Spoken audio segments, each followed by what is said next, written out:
Today I'm going to be replacing an ignition switch on a JKU Wrangler 2007 to 2011. It's a common problem on these cars, and I'm going away on a long trip, so I don't want to chance it, so I'm just replacing it.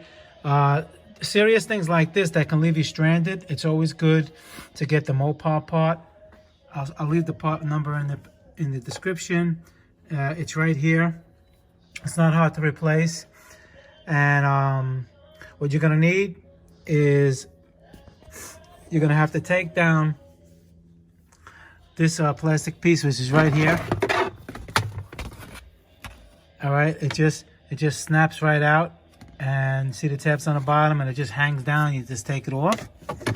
Then this cover right here goes on the bottom of the steering column.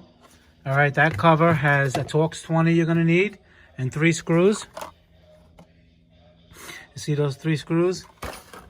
You're gonna have them right here.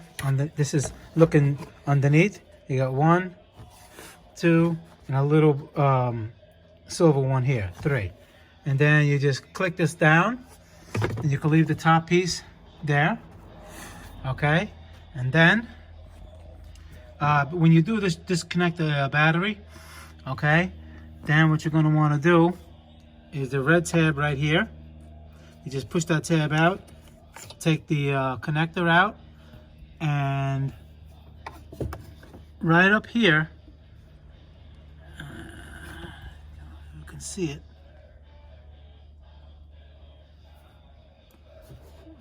It's right here.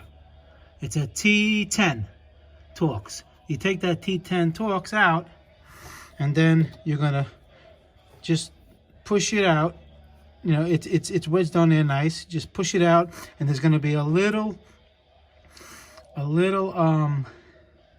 spline, a flexible spline. You don't want to bend it, so I'll show you how to do that.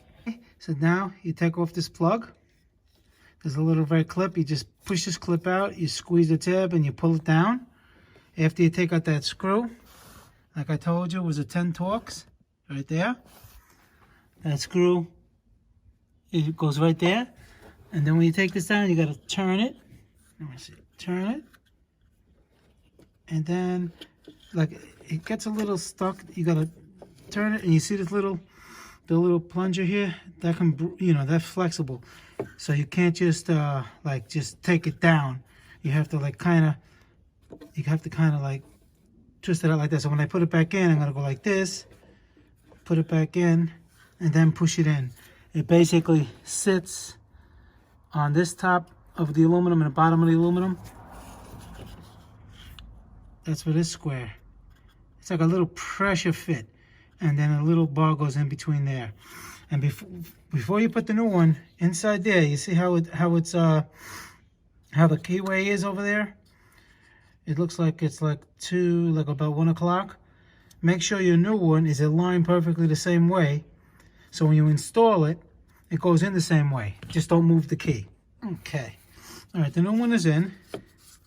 And like I said, you just got to make sure you line up the pin in there. Like this. You just make sure the pin goes in first. Then you twist it around until you'll see the 2 little aluminum prongs. They go into this, keeps it sturdy. And once you get it lined up, you just push it in. Nice. Make sure everything is centered. And you put that screw back, and you put the plug back. And that's basically it. All right? So Motor Car Nut 2020. See you guys in the next video. Please subscribe, and take care.